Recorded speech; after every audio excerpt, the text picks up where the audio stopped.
Must be very disappointed to come so close.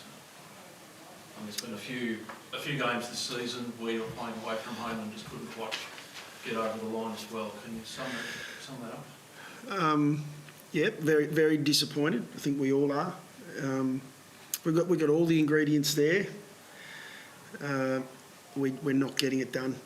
So we've just got to get better. We want to be a great team. At the moment, we're a good team. In fact, we're a very good team. Taking it up to the best all year. That was part of our goal this year, was to challenge the best. We're doing that.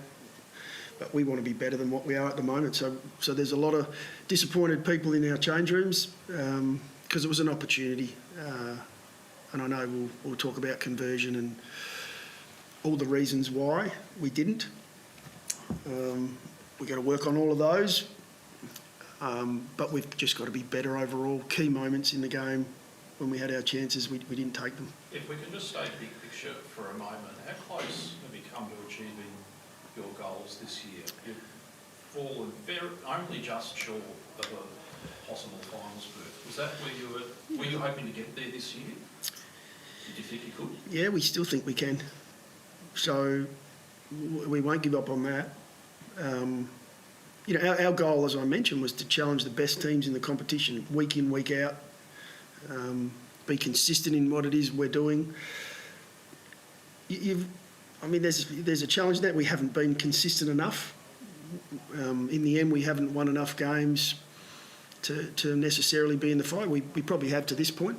We're still in the fight, so we're still a chance with 2 rounds to play in the season, and we've missed so many opportunities where we've lost against some of the teams fighting for top 2 and top 4 in the competition. We've lost by less than a kick on probably 4 occasions now. So we know we can go with them.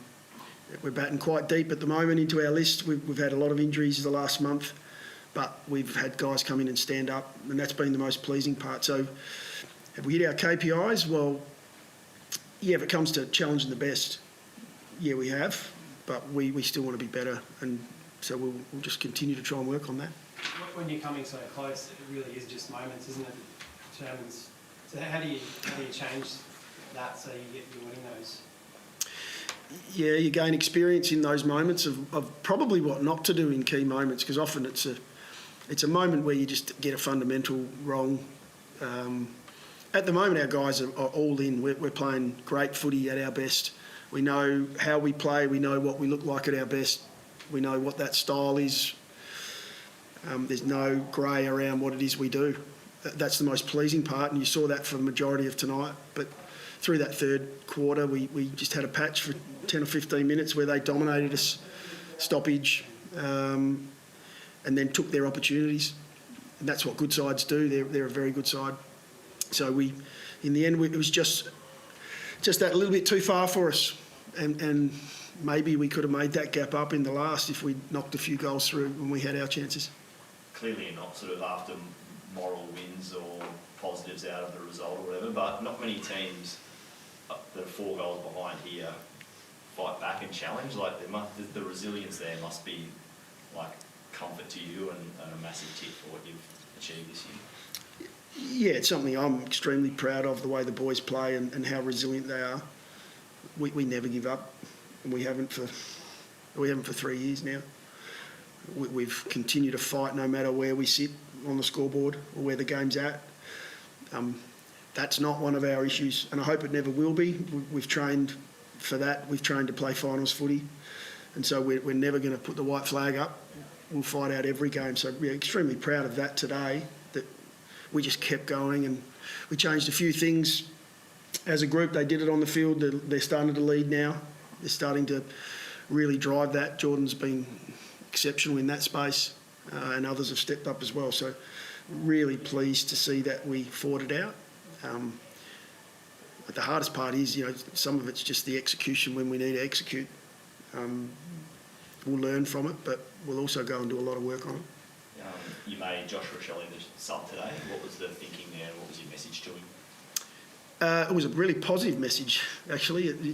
It's interesting how it's portrayed sometimes in the media as a negative. It wasn't at all. It was an opportunity for us to play Josh in a slightly different role. and I thought he impacted the game in a big way tonight. I thought he came on and we were struggling through that period just prior to him coming onto the ground. I thought he turned stoppage around for us. You know, he was everywhere, which is exactly what the intention was on the day. We freed him up a little and gave him the ability to show some of his weapons, and I thought he did that. You know, he knocks through that one at the end that hits the post. Maybe we're sitting here talking about what a fantastic opportunity that he took, but I thought he was great.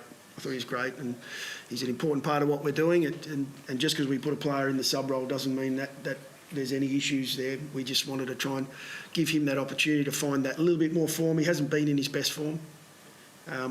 We're trying to get him into that best form, so if we do take our chances and get to finals, he's a big part of it. So you see a path for him back into the starting team if he continues, I guess, what he showed for the half tonight? Yeah, you've got to be really careful not to be too good at the sub, don't you? Yeah, look, he's, as I mentioned, he's a very important part of our group, of our squad, and today was not anything negative. It was actually us trying to inject and give him the opportunity to show his weapons, and I thought he did. What was the go with Mitch Hinge's knee? Like, it looked, I think everyone was worried, certainly externally, when he walked off, and then he came back on like 20 minutes later. Yeah, I don't know exactly the extent of it yet, but the fact that he was able to play on, we're hoping that's good news, and you've obviously got to wait now and see how he pulls up. That was really important for us, though. You know, that he was able to push through. Again, that's that never give up attitude, and then we'll just keep our fingers crossed that it's not anything major. Otherwise, that's another defender down.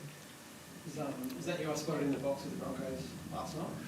I did go to the Broncos. Yeah, Kevin Walters and the Brisbane Broncos were good enough to allow us to come in and learn from some of the things they do and share some ideas. So. How did you strike that up?